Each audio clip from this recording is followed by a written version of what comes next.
हमें आज त्रिभुज का क्षेत्रफल ज्ञात करना है। कल हमने समांतर चतुर्भुज का क्षेत्रफल ज्ञात करा था, आज हमें त्रिभुज का क्षेत्रफल ज्ञात करना है।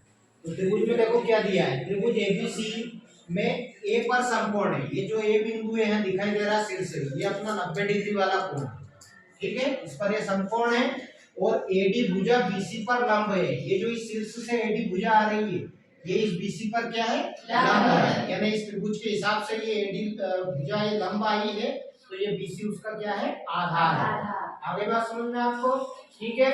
और यदि AB बराबर 5 सेंटीमीटर हो, यानी ये जो आपका AB है, ये वाली भुजा ये 5 सेंटीमीटर हो, और उसके बाद BC बराबर ये जो BC वाली भुजा है ये 13 सेंटीमीटर हो, नीचे वाली जो भुजा है वो, और AC बराबर ये वाली AC जो तीसरी भुजा है त्रिभुज की, है ना, ये आपकी कितनी हो, 12 सेंटीमीटर हो। तो त्रिभुज ABC का क्षेत्रफल ज्ञात करना है और AD की लंबाई भी ज्ञात करनी है। ये जो AD आपकी शीर्ष से आई है ना, इसकी लंबाई भी हमें ज्ञात करना है। तो सबसे पहले हम ज्ञात करेंगे त्रिभुज ABC का क्षेत्रफल, है ना, जिसका फॉर्मूला होता है 1/2 गुणित आधार गुणित ऊंचाई, ठीक है ना।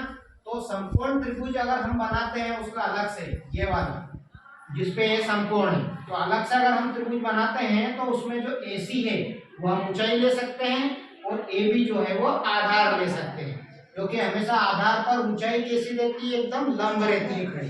तो इसी प्रकार हम इस त्रिभुज में देखेंगे तो ये 90 डिग्री है यहाँ पर, तो ये AC जो है आपका ये ऊंचाई हो गई, और ये जो AB होगा ये क्या होगा, आधार हो गया। तो समकोण त्रिभुज का क्षेत्रफल भी ज्ञात करते हैं ना, तो इसी सूत्र से ज्ञात किया जाता है। तो आपका वो समकोण त्रिभुज ही है ना, ये वाला।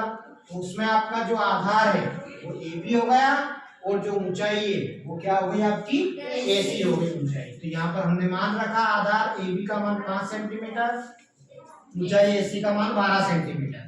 ये 2 से 2 एकम 2, 2 छंग 12, 6 बार कट गया, है ना। और 6 का मल्टीप्लाई कर देंगे 5 में, तो 6 का मल्टीप्लाई हम 5 में करेंगे तो कितना आएगा, 30 सेंटीमीटर वर्ग। क्षेत्रफल हमेशा काय में लिखाता है, वर्ग, ठीक। उसके बाद हम किसकी लंबाई ज्ञात करेंगे, AD की लंबाई ज्ञात करेंगे। तो हमें वापस से क्या करना पड़ेगा, तो पुनः त्रिभुज ABC का हम क्षेत्रफल लिखेंगे वापस से, 1/2 गुणित आधार गुणित ऊंचाई, यही फॉर्मूला आएगा। लेकिन अब स्थिति क्या है, अब अपने को आधार और ऊंचाई दूसरा लेना है, क्योंकि अभी हमने समकोण त्रिभुज के हिसाब से क्षेत्रफल ज्ञात करा था। अब हमें AD की लंबाई ये ऊंचाई ज्ञात करनी है, इसके लिए आधार क्या होता है, BC। तो यहाँ पर BC हम आधार रखेंगे और AD उसकी ऊंचाई रखेंगे, ठीक है ना। हमने क्षेत्रफल ऊपर ज्ञात करा था 30 सेंटीमीटर, तो ये क्षेत्रफल उठा के हमने कहाँ रख दिया, ये यहाँ पर रख दिया, ठीक है ना। फिर ये बटे का 2 है, तो ये बराबर के ऊपर कहाँ जाएगा, गुणे में, तो ये 30 के गुणे में आ गया।